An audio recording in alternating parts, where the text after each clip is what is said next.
এবং আমাদের ল্যাবের স্যানিটাইজার আছে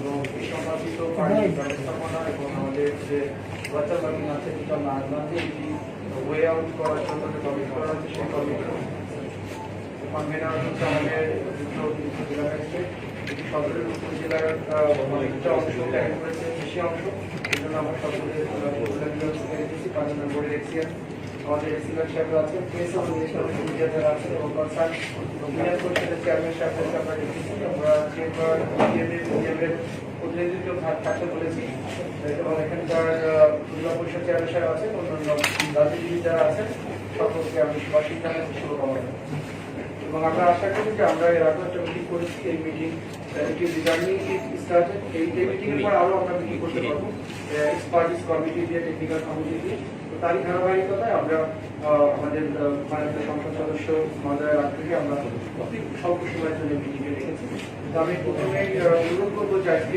ডিএনডি বাইরের যে অংশটা আমরা কাজ করছি এবং তার বাইরের যে অংশটা আমরা বাচ্চাদের মধ্যে পড়েছি ডিএনডি পক্ষ থেকে বলা হয়েছে তারা একটা টেলিভিশন করেছে আচ্ছা তাহলে স্যার আমরা কি আমি কি এলাকার লোক আচ্ছা মানে কি স্যার আপনার কি ইউনিয়ন পরিষদ আমি একটু কথা স্যার প্লিজ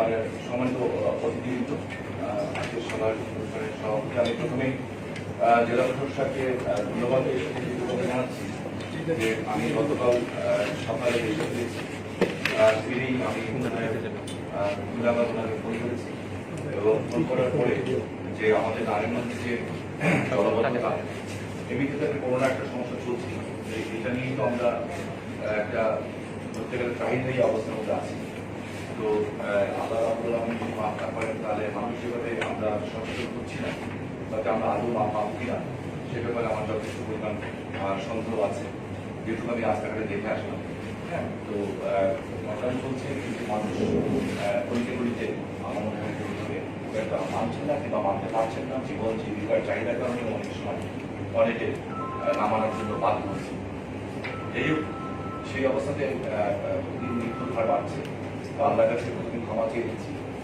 যে আল্লাহ সবাইকে ক্ষমা করেন এবং আমার থেকে এই রোগকে মুক্তি দান করেন আমি প্রথমে এখানে জানতে চাচ্ছি যে এখানে ডিএনপি কর্তৃপক্ষ এসছেন তো ওনারা এবং পানি সম্পদ মন্ত্রণালয়ের এক্সিকিউটিভ ইঞ্জিনিয়ার এসেছেন আর কিছু ইয়ে থাকার কথা ছিল ওনারা আছেন কিনা সাহেব আমাদের করে বলেছেন কিনা রেলওয়ের কেউ এসেছেন আমি ওনাকে বলেছিলাম গতকাল যে রেলওয়েকে আমাদের দরকার আমাদের ওয়াসা দরকার ওয়াসা এসছেন এলজিডি এসছেন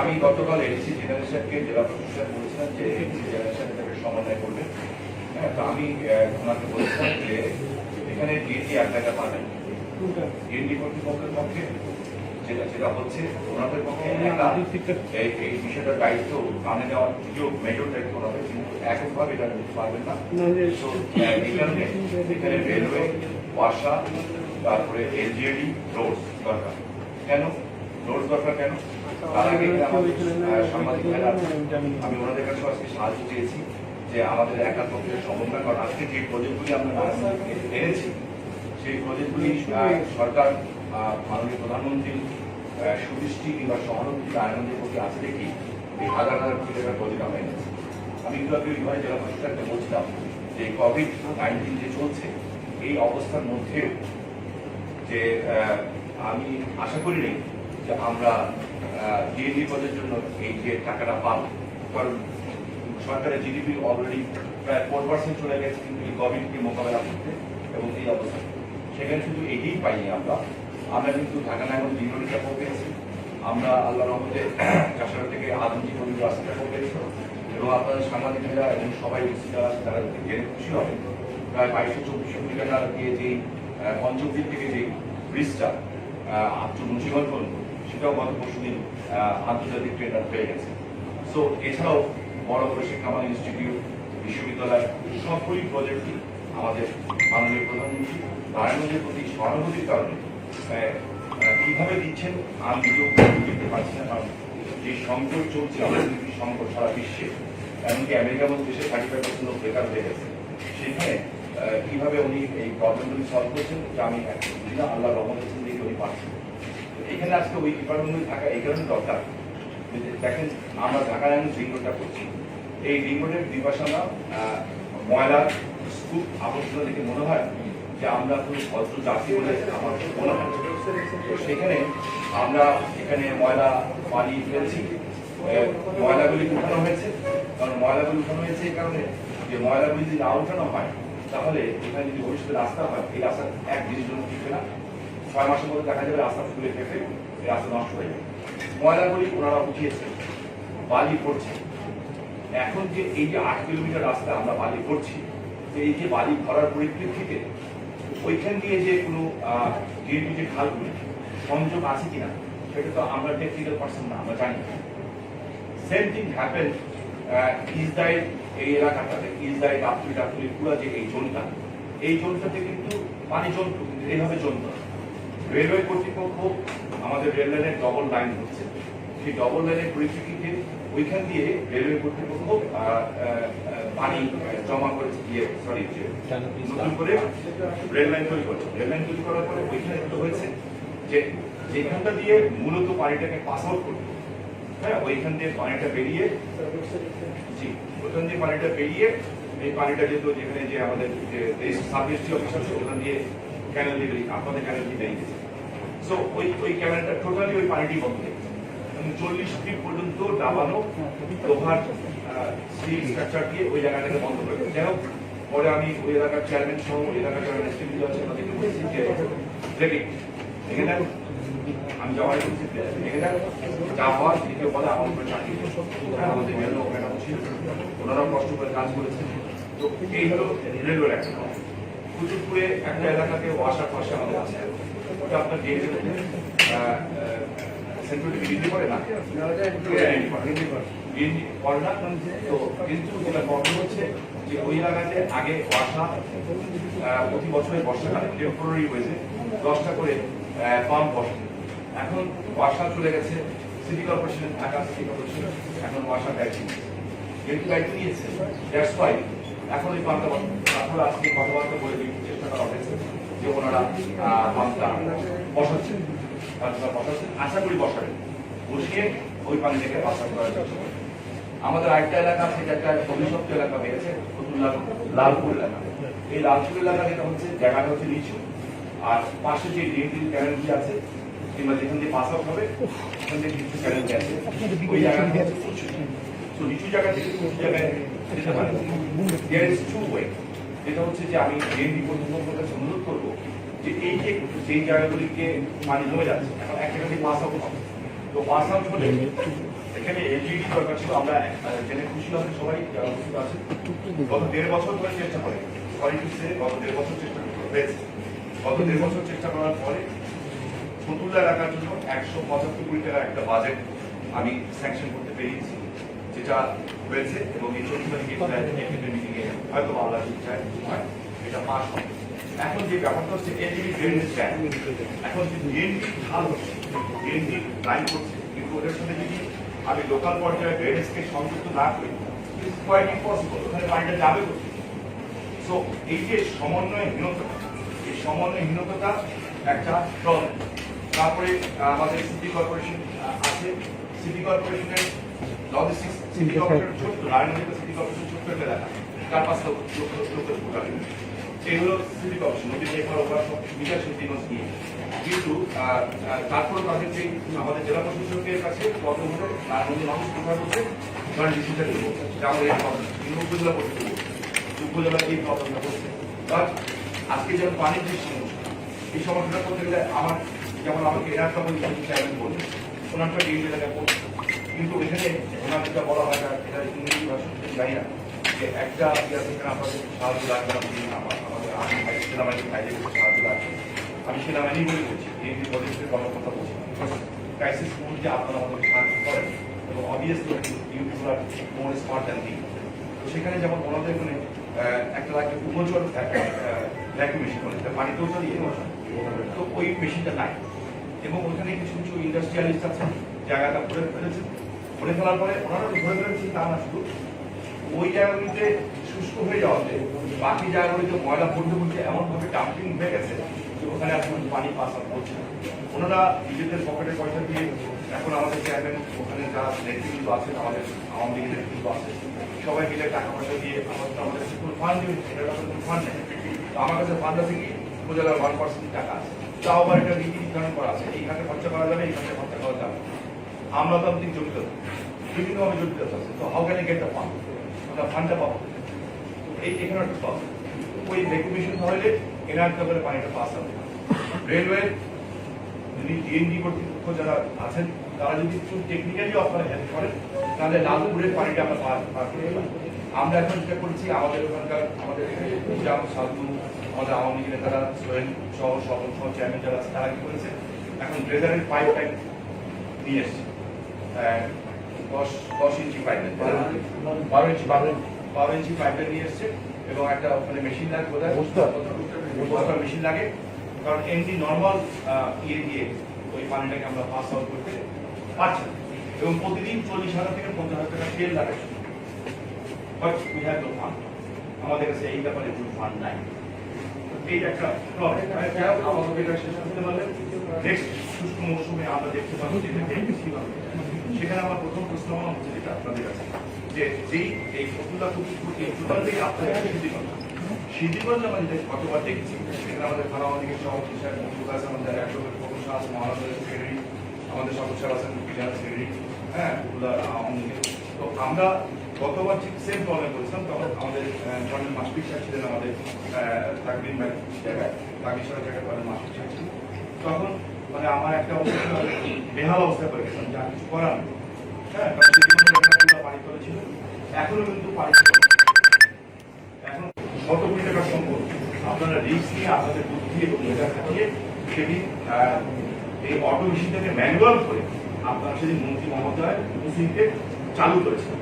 চালু করার পরিপ্রেক্ষিতে আমরা দেখেছিলাম যে 24 ঘন্টার মধ্যে আল্লাহ রহমতে আমাদের ওই পুরো পানিটা টানিয়ে বেরিয়ে যায় এবং মানুষ গত বছর পানির সমস্যায় ভুগে নেয়, যেটা এইবার হচ্ছে। আমার একটা ছোট প্রশ্ন মাথায় লেগেছে যে গত বছর তো বৃষ্টি হলো, এই বছর বৃষ্টি হচ্ছে, আল্লাহ যদি দুনিয়া রাখে তো আগের বছরও বৃষ্টি হবে। গত বছর বৃষ্টি হলো, গত বছর এই বাজে অবস্থা হলো না, এই বছর কেন এই এত বাজে অবস্থা?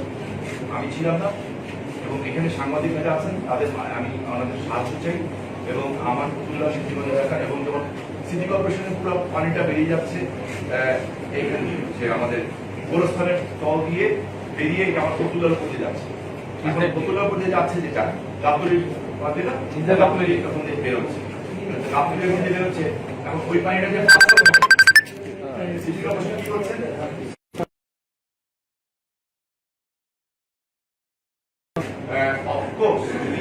কিছুটা ডাইরেক্ট আছে, এটা জনগণের সচেতনতার একটা ব্যাপক প্রশ্ন আছে। কি প্রশ্ন আছে আমি জানি, এই কথাটা হয়তো আমাদের বিএনপি প্রজেক্টে যারা আছেন আমাদের আছে ওনারা বলবেন। ড্রেন পরিষ্কার করা হচ্ছে, পুরো ড্রেনটা পরিষ্কার করতে তো বাজেট তো একবারই হচ্ছে যে এই ড্রেন পরিষ্কার করার জন্য 100 টাকা বরাদ্দ, 100 টাকা দিয়ে উনি ড্রেনটা পরিষ্কার করছে। তারপরে দেখা যাচ্ছে কি 3 মাস পরে ড্রেন আবার ময়লা ফেলে যাচ্ছে। স্থায়ীভাবে এই ময়লা ফেলার জন্য যদি ব্যবস্থা না হয় সেখানে এই প্রবলেম থেকে যায়। এবার জেলা প্রশাসনের সাথে কথা বলবো যে আজকের থেকে প্রায় 2 বছর 2.5 বছর আগে নারায়ণগঞ্জ সিটি কর্পোরেশনকে জায়গা বরাদ্দ করা হয়েছে অর্থাৎ ডাম্পিং, ওইটাকে ডাম্পিং করে ময়লা ফেলে ওই ময়লাটা দিয়ে ইলেকট্রিসিটি হোক কিংবা যেটি হোক উৎপাদন করা যায়, সেই কারণে কিন্তু প্রপোজাল দেওয়া হয়েছিল এবং আমার নির্বাচন এলাকা এবং সিটি কর্পোরেশন দুই পরে জালকুড়িতে এই জায়গাটাকে চয়েস করে দেওয়া হবে। জালকুড়ি মানুষের চরম বিরোধিতার পরেও যে ওই ময়লাটা কোন এলাকার মানুষ চায় না যে আমার এলাকায় ময়লা করবে, বাট বিরোধিতার পরেও ওই জায়গাটা জেলা প্রশাসন কর্তৃপক্ষ তাদেরকে দিয়েছে, কিন্তু আজকে দিয়েছেন প্রায় 2 বছর হয়ে গেছে, বাট আমার কোনো কাজে কোনো অগ্রগতি নাই এবং ময়লা তার জায়গা। সো কোথায় হচ্ছে সে ময়লাটা, টোটাল ময়লাটা এসে পড়ছে রিগুলের 2 পাশে এবং আপনারা দেখেছেন আসার সময় সবাই দেখেছেন যে কি পরিমাণ ময়লার ডাম্পিং হয় এবং কোরবানির সময় দেখছি আজকে মরা গরু শুধু তো তো দিস ইজ দ্য সিচুয়েশন। সেইখানে আমার একটা অনুরোধ, সবার কাছে ধারণা হচ্ছে লোকাল দুই একটি পত্রিকা, সবটা বলবো না, যেহেতু ডিএনডি প্রজেক্টের ব্যাপারে এটা মাননীয় প্রধানমন্ত্রী এবং আমি অর্থমন্ত্রী একদিকে আছি, he was at that time he was a prime minister, এবং দুপুরবেলা ভাত খেতে বলছিলেন, ভাত খাওয়ার থেকে উঠে উনি এই এলাকায় এসেছিলেন, এবং তখন বোধহয় দুপুরের চেয়ারম্যান সাহেব ছিলেন। আমরা ওনাকে একটা জায়গায় ঢুকিয়েছিলাম, দেখার পরে উনি বলেছেন যে এইটা সম্ভব না এভাবে থাকা, এবং উনি তখন বিভিন্ন ডিপার্টমেন্টের লোকজনকে ডেকে বলছেন যখন তারা মারা গেছে, এবং মাননীয় প্রধানমন্ত্রীকে অবহিত করেছেন।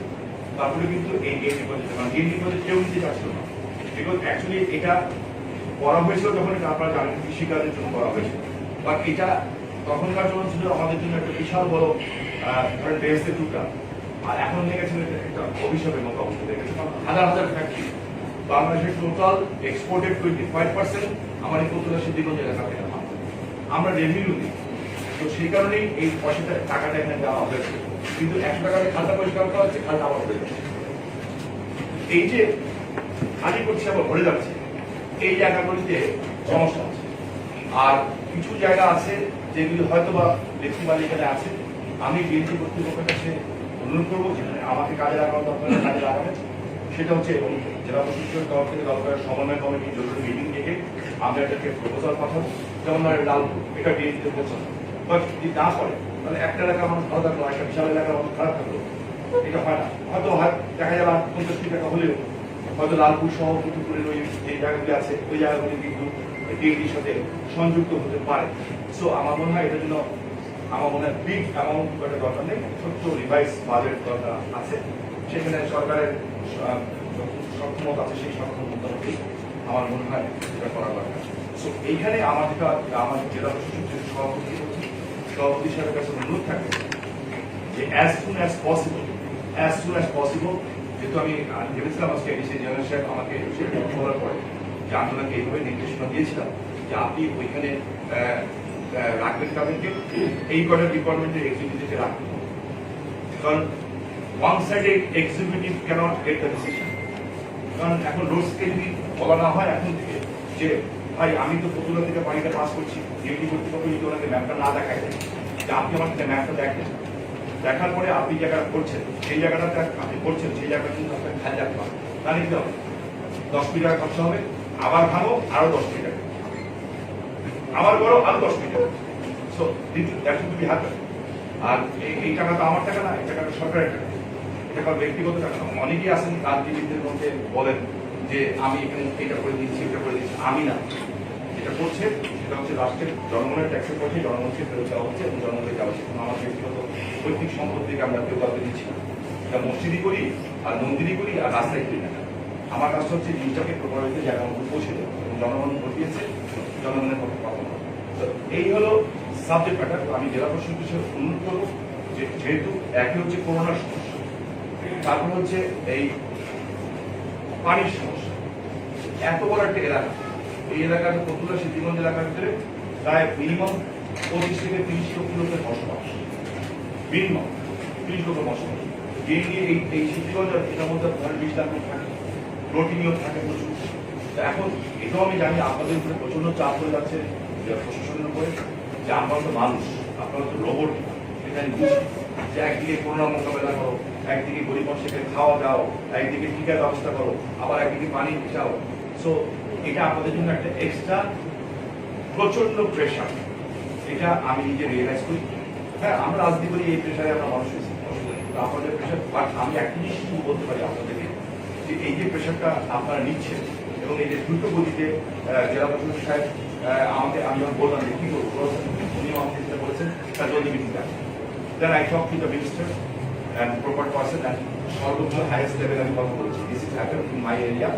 এবং আমি মনে করি এটা আমার ব্যর্থতা যে এটাকে এবং এটাকে ক্ষমা প্রার্থী যে আমার এলাকার যারা ভুক্তভোগী তাদের কাছে ক্ষমা চাওয়াতে আমার কোনো লজ্জা নেই, কারণ প্রবলেমটা আমি সলভ করতে আমি পারিনি। বাট ট্রু যে এই প্রবলেম সলভ করার জন্য কোনো এক্সট্রা মেশিনারিজ কিংবা অফিসের কোনো বাজেট আমাদের যেটুকু আনা সম্ভব ছিল তার চেয়ে বেশি টাকা আমি নিয়ে এসেছি।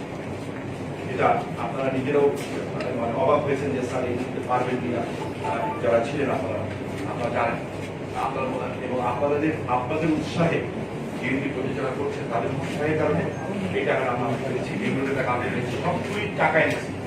আমার কাজটা হচ্ছে যে সরকারের সর্বোচ্চ মহলে তদবির করে কনভিন্স করে, এবং এইখানে আমার নারায়ণগঞ্জের সাংবাদিক ভাইরা আমাকে প্রচুরভাবে সাহায্য করেছে। গতবারের ডিএনপি প্রজেক্টের আগে পানির মন্ত্রী মানুষের ছবি তুলে টেলিভিশনে দেখানো, প্রত্যেকটা জাতীয় বড় বড় পত্রিকায় ছবি সহ ছাপা, ওই কাগজগুলি নিয়েই কিন্তু আমি গেছি।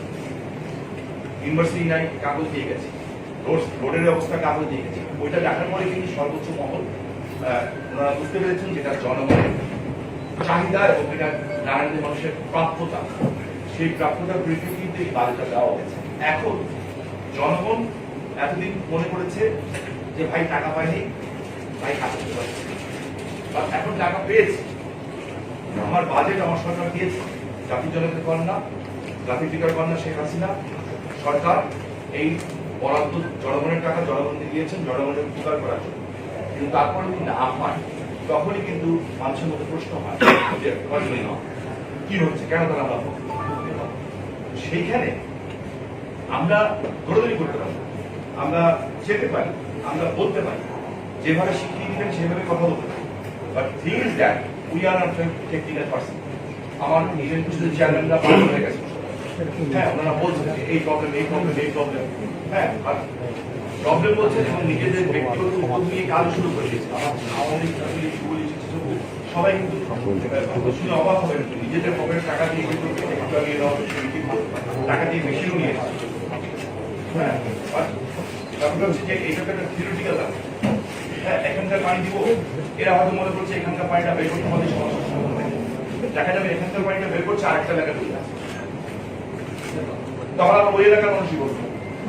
এই যে প্রবলেমটা, এই প্রবলেম থেকে আমরা নিস্তার চাই এবং আপনাদের এই জন্য আমি অনুরোধ করবো যে অ্যাজ সুন অ্যাজ পসিবল আমরা চাই যে সংশ্লিষ্ট যারা কর্তৃপক্ষ আছে, অর্থাৎ ডিএনটি কর্তৃপক্ষ, এলজিডি, ওয়াসা, রেলওয়ে, রোডস, জনস্বাস্থ্য প্রকল্প যারা আছে তাদের সমন্বয়ে একটা মিটিং করা উচিত, তাদের ম্যাপগুলি নিয়ে বসা উচিত।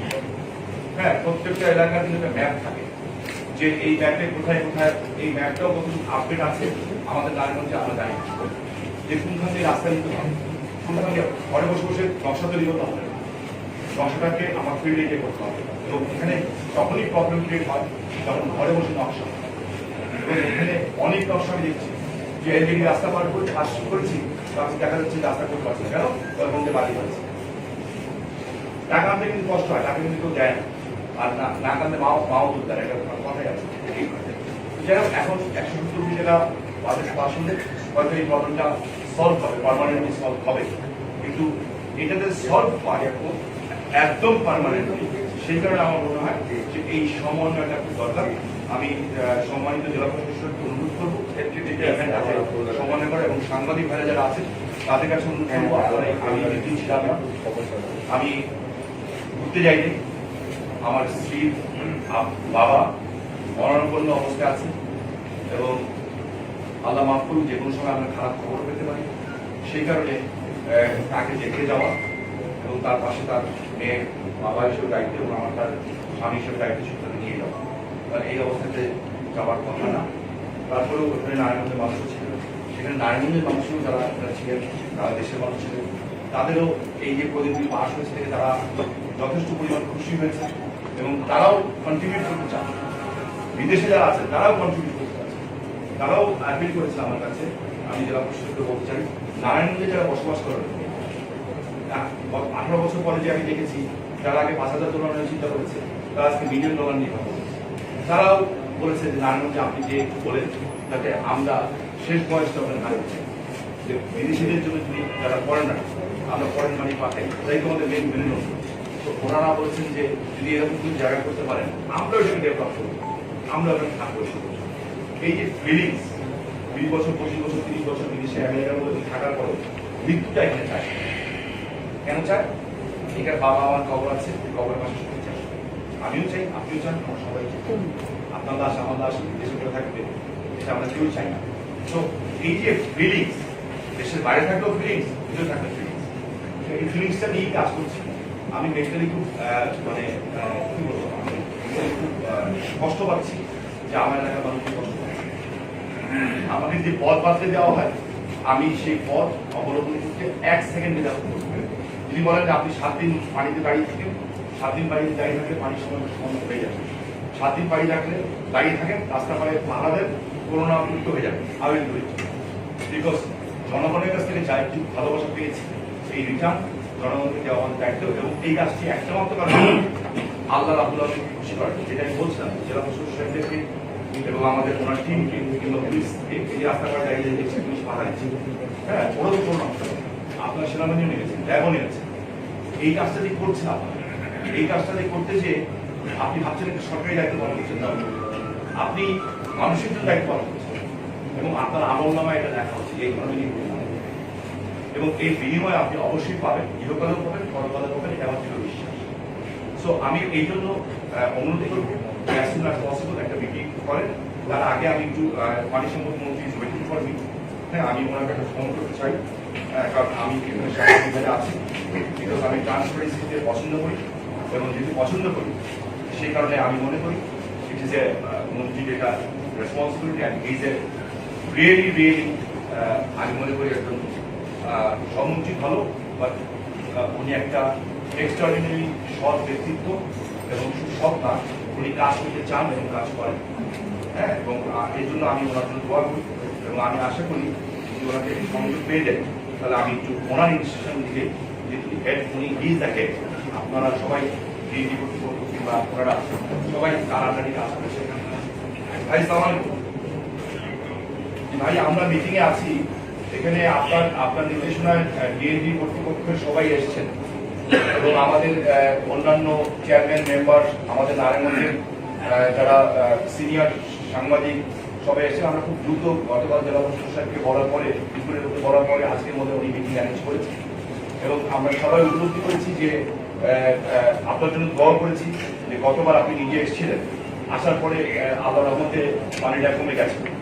তো আমার একটা রিকোয়েস্ট থাকবে যে আপনি আপনার নির্দেশনা দিবেন এবং আজকে রোববার আল্লাহ রাবুল আলামিন যদি আপনাকে হায়াতে দেওয়া দান করে, সুস্থ রাখবেন, আগামী রোববার আপনি নারায়ণগঞ্জে এসে দেখবেন যে নারায়ণগঞ্জের মানুষকে এই যে ভোগান্তি, আপনি সেভাবে নির্দেশ দিবেন যারা আগামী রোববারের মধ্যে এই পানিটা কমে যাওয়ার জন্য যা কিছু করা দরকার আপনার অ্যাডমিনিস্ট্রেশন যাতে সেটা করে এবং জেলা প্রশাসক সাহেব অন্যান্য যারা আছে, রোডস, রেলওয়ে, জনস্বাস্থ্য, অন্যান্য প্রকৌশলী সংস্থা যেগুলো আছে তাদেরকে সমন্বয় করার দায়িত্ব নিয়েছেন এবং এটা করবেন। তো আমি মাইকটা আপনার সাথে করছি ম্যাডাম, আপনি দয়া করে বলেন, তাহলে সবাই আপনাকে শুনবেন। আমি জি ভাই, আমি শুনতে পাচ্ছি, সবাই বলেন, শুনতে পাচ্ছি। ধন্যবাদ আপনি এবং যারা অন্য অফিসার জেলা প্রশাসকের বা জেলা প্রশাসক যারা আছে এবং সাংবাদিক ভাইরা, আসসালামু আলাইকুম। আসলে আপনারা জানেন এই যে ডিএনডি প্রকল্পটা অনেক পুরনো প্রকল্প, এটা মানে 1962-68 সালে প্রকল্প করা হয়েছিল।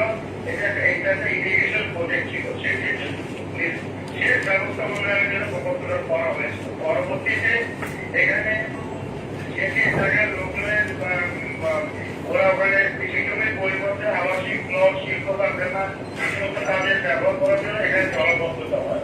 তারপরে এটা আমরা একটা শ্রমিকের মাধ্যমে আমরা এখানে একটা ডিএনডি ঢাকা নারায়ণগঞ্জ জেলা প্রতিষ্ঠা দেওয়া হয় এবং আমরা যে প্রকল্পটা 2016 সালে 9 আগস্ট থেকে এই প্রকল্পটা পাস হয়, যেখানে 558 কোটি টাকা 19 লক্ষ টাকার ব্যয়ে একটা প্রকল্প নেওয়া হয় এবং পরে প্রকল্পটা নেওয়ার পরে আমরা দেখি যে সেখানে ওই প্রকল্প এলাকাতে প্রায় 9,910টি অবৈধ স্থাপনা ছিল।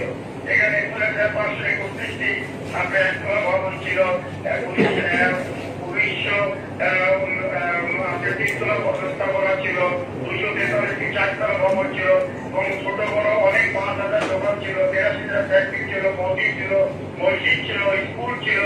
এই সমস্ত দিয়ে প্রকল্পগুলো এগুলোকে ক্লিয়ার করতে করতে যেমন দেখা করছে প্রকল্পগুলো দেওয়া হয়েছিল 505 কোটি টাকা, সে টাকায় হচ্ছে না। তখন আমরা এখানে আবার প্রথম সংশোধিত বাজেটে আমরা 1299 কোটি টাকা দিয়ে এই সংস্কৃতিকে পয়লা সেপ্টেম্বর 20 সালে 1299 কোটি টাকা সংস্কৃত বাজেট একটা থেকে পাস হয়। সেই মোতাবেক কাজ করতে। এবং বর্তমানে আপনারা তো নিশ্চয়ই জানেন যে সিমলাইনে নতুন পাম্প স্টেশনে 5.5 কিলোমিটার কিংবা ক্ষমতা সরবরাহ 4টা পাম্প চলমান আছে। সিমলাইনের পুরাতন পাম্প স্টেশনে 3.6 কিলোমিটার 3টি পাম্প চলমান আছে। এবং এটা ছাড়াও আমরা প্রায় 50টি লোয়ারি পাম্প স্থাপন করা হয়েছে।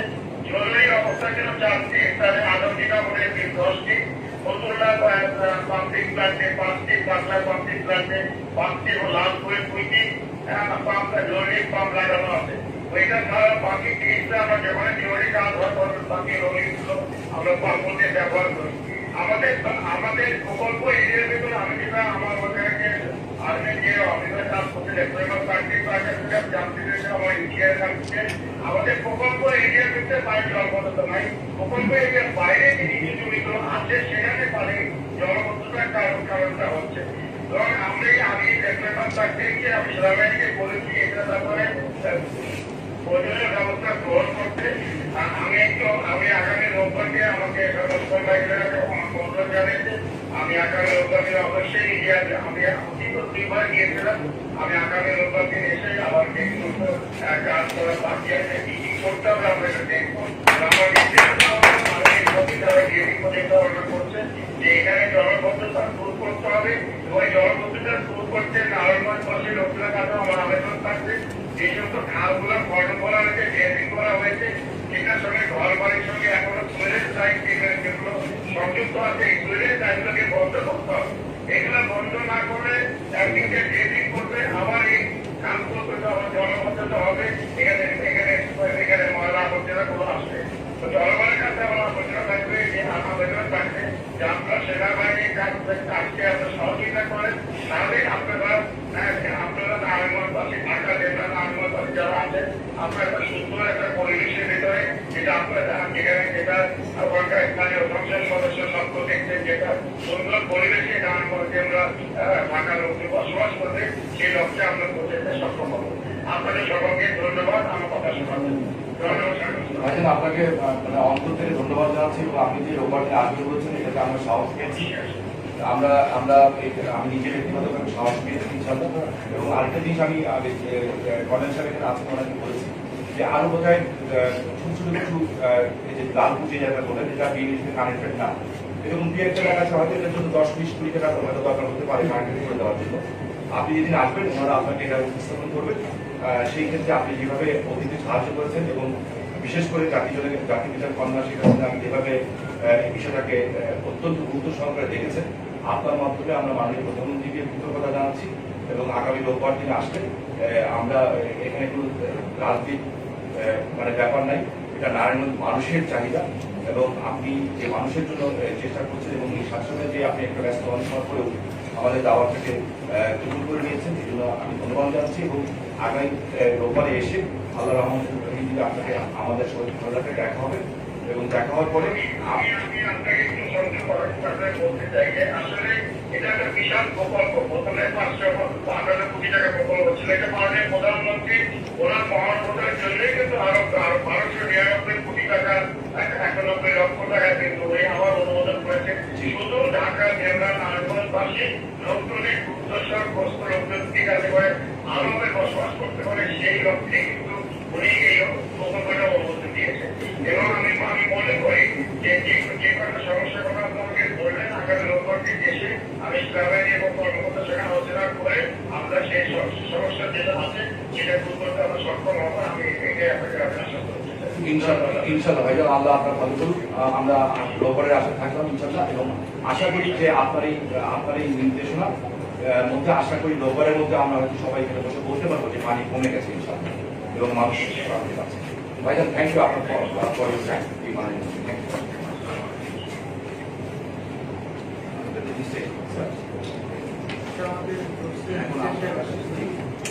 আচ্ছা আমাদের যে রাস্তা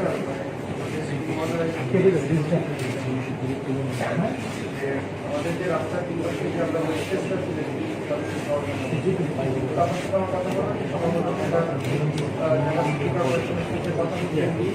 তারা ওইখানে নিয়ে কাজ করে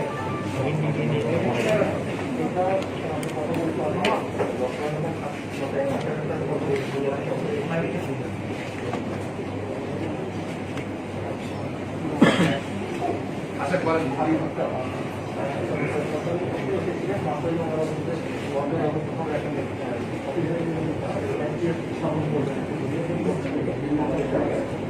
ধন্যবাদ।